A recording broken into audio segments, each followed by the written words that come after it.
Hey kids, yo. I'm going to try and explain something. This video is going to be a little bit longer, but before I do, you need to understand how our brains and our emotions and our feelings work. Our brains are story makers. They pick up that we sense something and it attaches a narrative to that feeling that we sense. Most of us think that the story is the feeling. It's basically a way of saving time because you don't necessarily have the time to literally, critically, cognitively think through every new interaction, every new situation. So your brain falls back to patterns, and those patterns are built on a host of things. Your life experiences, your trauma, your social conditioning, the way you've been indoctrinated, the things you heard and were taught as a child. A good example is my former in-laws. Their kids were scared of dogs even though they never had been around dogs. Their mom was attacked by one when they were younger. So their whole experience with dogs was actually based off recognizing the pattern of their mom responding to dogs, and they just picked up that response. It actually wasn't theirs. But whenever they would see dogs, even if their mom wasn't there, they would respond like their mom would.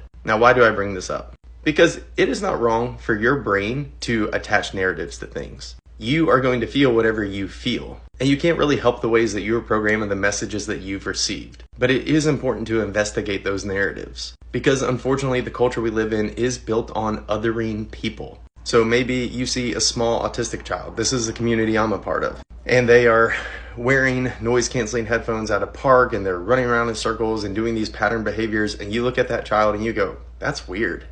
It's actually not weird. It's just that your brain doesn't have a category for it because you haven't been exposed to it. Your brain senses that it's different and new and is trying to alert you because it could be a threat. But in reality, it isn't. My first experience with a trans person, like knowing a trans person, was about 7 years ago. And I knew this person before they started presenting as trans. And I remember having to work through the cognitive dissonance there. Because I grew up in evangelical culture, like I believed a lot of things that I had heard about trans people. But then here was my friend that I'd known and loved for a long time. And I'll be honest, when I first started seeing them presenting differently, experimenting with their gender expression and their clothing, it made me uncomfortable. But that's because my brain didn't have the categories for it. And I had to actively work through that. They were not giving me an icky or a creepy feeling. My brain was producing that feeling because that was and is still my friend. And I'm super proud to say that I've worked through those things. And now when I see this person, the only feeling I have is love.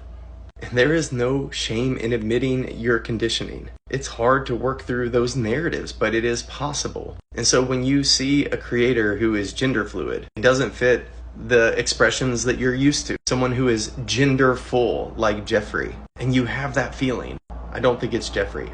I think it's your brain doing what it's supposed to do. But you're supposed to challenge those narratives. And who knows, instead of feeling weird, maybe you'll feel love.